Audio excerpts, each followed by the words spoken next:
partie sur les qualités physiques. La force. Alors la force se qualifie comme lutter contre une résistance extérieure. On va avoir plusieurs types de forces qu'on va pouvoir rencontrer. La force isométrique qui va être de lutter contre une force égale à la force que l'on va produire.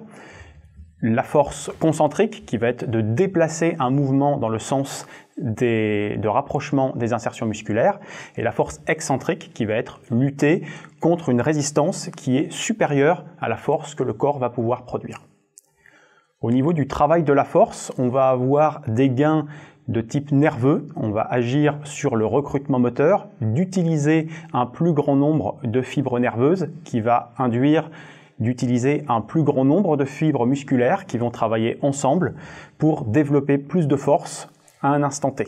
On va avoir également des gains au niveau anatomique avec une augmentation de la taille du muscle, l'hypertrophie, qui va permettre avec des muscles plus gros et un nombre de sarcomères, d'unités contractiles de muscles plus important, de développer plus de force. La force va se travailler avec des charges importantes, supérieures à 80-85% de la force maximale, c'est-à-dire qu'on est capable de développer et de soulever une seule fois, c'est-à-dire en général 5 à 6 répétitions et moins pour des charges de travail qui vont être de 85% à 100% du maximum.